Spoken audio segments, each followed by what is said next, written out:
नमस्कार, मैं हूं कपिल तिवारी। द भारत में आपका स्वागत है। प्रस्तुत हैं आज के मुख्य समाचार, लेकिन उससे पहले नजर डालते हैं आज की हेडलाइंस पर। अग्निपथ योजना को लेकर युवाओं का प्रदर्शन तीसरे दिन भी जारी। पूर्वोत्तर राज्य में भारी बारिश से तबाही, भारतीय ओलंपिक संघ ने मोबाइल गेम पबजी पर जताई चिंता।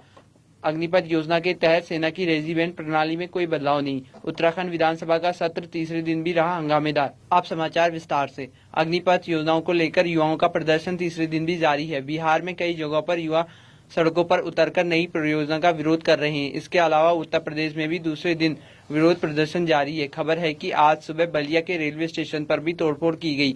बिहार के आरा जिले में गुरुवार को तोड़फोड़ करने के आरोप में पुलिस ने 16 प्रदर्शनकारियों को हिरासत में लिया है। वहीं करीब 650 से ज्यादा अज्ञात लोगों के खिलाफ मामला दर्ज किया है। इस बीच युवाओं के उग्र प्रदर्शन को देखते हुए सरकार ने सेना भर्ती की सीमा में उम्र बढ़ा दी है। इस साल के लिए 21 की बजाय 23 साल तक युवा अग्निपथ योजना के तहत आवेदन कर सकेंगे।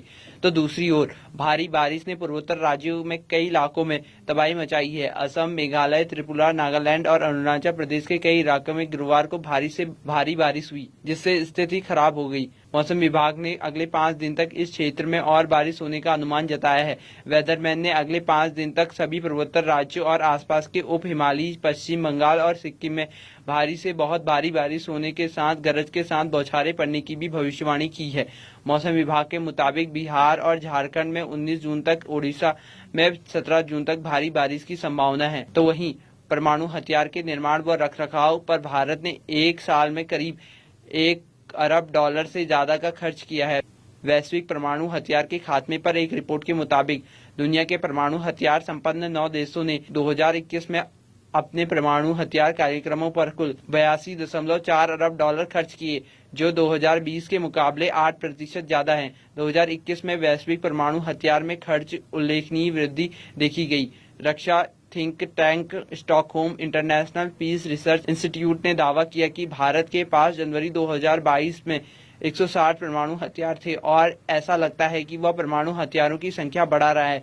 जनवरी 2021 में भारत के पास 156 परमाणु हथियार ही थे। वहीं पाकिस्तान के पास 165 परमाणु हथियार हैं। तो वहीं दूसरी ओर भारतीय ओलंपिक संघ बृहस्पतिवार को मोबाइल गेम पबजी को किसी भी तरह की मान्यता दिए जाने से साफ इनकार कर दिया है।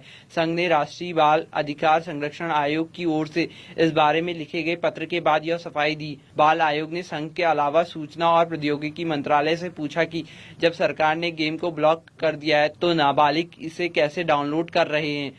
IOA प्रमुख नवींद्र बात्रा ने बताया कि हम किसी भी तरह के हिंसक खेलों को बढ़ावा देने की अनुमति नहीं दे सकते।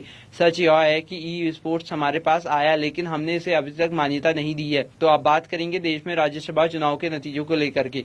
राज्यसभा के 57 नव निर्वाचित सांसदों में से 23 ने अपनी चुनावी हलफनामे में अपने खिलाफ आपराधिक मामले घोषित किए हैं, जिनमें से 9 सांसद भाजपा और 4 सदस्य कांग्रेस से हैं। SDR नेशनल इलेक्शन वॉच ने गुरुवार को अपनी रिपोर्ट जारी की, जिसमें बताया कि इनमें से 6 राज्यसभा सांसद उत्तर प्रदेश से, 4 महाराष्ट्र और बिहार से, 3 तमिलनाडु से, 2 तेलंगाना और आंध्र प्रदेश, छत्तीसगढ़, राजस्थान और हरियाणा से एक सांसद हैं।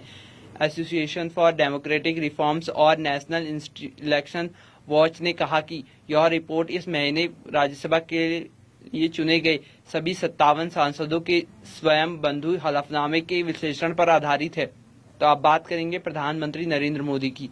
इस साल के आखिर में होने वाले विधानसभा चुनावों को मद्देनजर देखते हुए प्रधानमंत्री नरेंद्र मोदी गुजरात का दौरा एक बार फिर करेंगे और राज्य को 21,000 करोड़ की सौगात भी देंगे। प्रधानमंत्री नरेंद्र मोदी आज अहमदाबाद पहुंचेंगे, रात को राज भवन में रुकेंगे।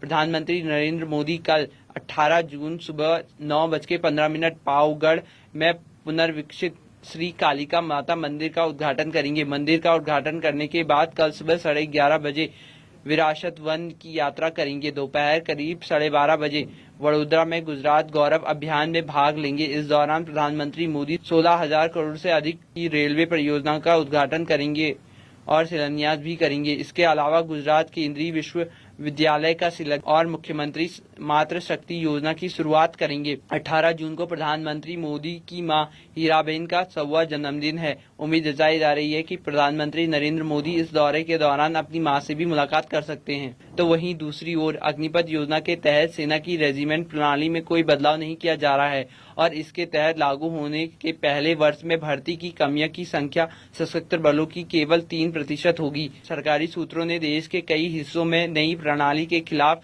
व्यापक प्रदर्शन के बीच गुरुवार को यह बात कही। सूत्रों ने कहा कि इस योजना का उद्देश्य युवाओं के लिए सशस्त्र बलों में सेवा प्रदान करने के अवसर को बढ़ाना है और इसके तहत कर्मियों की भर्ती सशस्त्र बलों में मौजूदा भर्ती के लगभग 3 गुना होगी। सूत्रों ने हालांकि तुलना का समय निर्धारित नहीं किया है, लेकिन केंद्र सरकार ने मंगलवार को थल सेना, नौसेना और वायुसेना में सैनिक की भर्ती के लिए एक नई अग्निपथ योजना का ऐलान किया। इसके तहत वेतन और पेंशन का खर्च कम किया जाएगा। संविदा के आधार पर आपातकाल के लिए सैनिकों की भर्ती की जाएगी, अल्पकाल के लिए सैनिकों की भर्ती की जाएगी, जिन्हें अग्निवीर कहा जाएगा। अब वक्त है एक छोटे से ब्रेक का।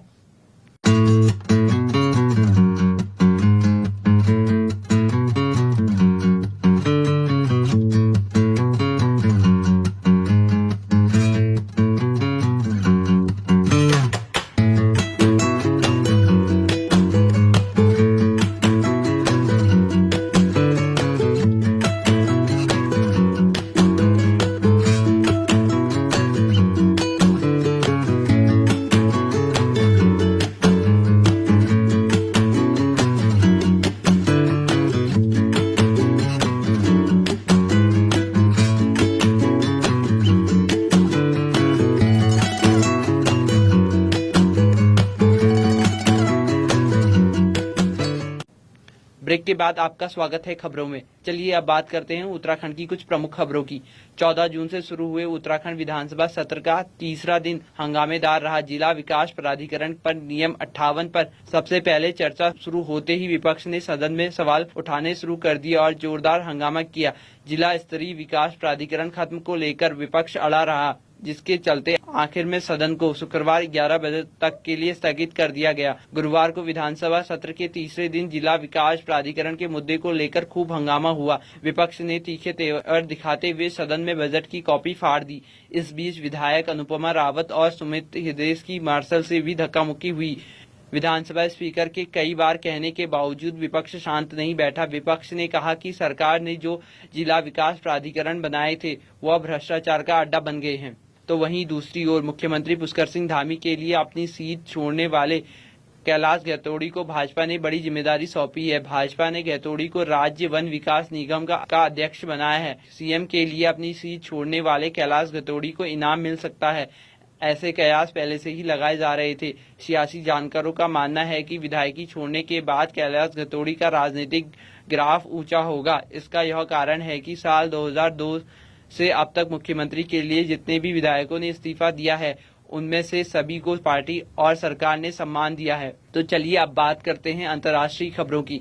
पाकिस्तान के विदेश मंत्री बिलावल भुट्टो जरदारी ने गुरुवार को भारत के साथ संबंध बहाली की जोरदार वकालत करते हुए कहा कि नई दिल्ली के संबंध तोड़ने देश के हित में नहीं होगा, क्योंकि इस्लामाबाद पहले से ही अंतर्राष्ट्रीय स्तरों पर अलग थलग पड़ा है। इस्लामाबाद में स्मारकीय अध्ययन संस्था के स्थापना दिवस समारोह को संबोधित करते हुए बिलावल ने कहा, भारत के साथ हमारे मुद्दे हैं। पाकिस्तान और भारत के बीच युद्ध संघर्षों का लंबा इतिहास रहा है। आज हमारे बीच गंभीर विवाद हैं और अगस्त 2019 की घटनाओं को हल्के में नहीं लिया जा सकता। गौरतलब है कि जम्मू कश्मीर के विशेष दर्जे को समाप्त करने के लिए 5 अगस्त 2019 को भारत ने संविधान के अनुच्छेद 370 को निरस्त करने की घोषणा की थी। भारत के फैसले पर पाकिस्तान से कड़ी प्रतिक्रिया हुई, जिसके चलते राजनीतिक संबंधों को कमतर किया गया और भारतीय दूतावास को निष्कासित कर दिया गया। खबरों में आगे बढ़ते हुए बात करेंगे क्रिकेट की। भारत और दक्षिण अफ्रीका के बीच 5 मैचों की T20 सीरीज का चौथा मुकाबला राजकोट के सॉरीजन क्रिकेट स्टेडियम में खेला जाएगा। आज होने वाले इस मैच को जीतकर टीम इंडिया सीरीज बराबरी करना चाहेगी। 5 मैचों की सीरीज से पहले मैच में भारतीय टीम को 60 विकेट से हार का सामना करना पड़ा था, जबकि दूसरे मैच में दक्षिण अफ्रीका ने 4 विकेट से जीत हासिल की। लगातार T20 में इंडिया ने वापसी की और 48 रन से जीत हासिल की। मौजूदा समय में दक्षिण अफ्रीका की टीम में 2-1 से आगे है। खबरों में आगे बढ़ते हुए अब बात करेंगे इस हफ्ते बॉक्स ऑफिस कलेक्शन की। बीते हफ्ते रिलीज हुई फिल्मों का पहले हफ्ते का बॉक्स ऑफिस कलेक्शन आ चुका है।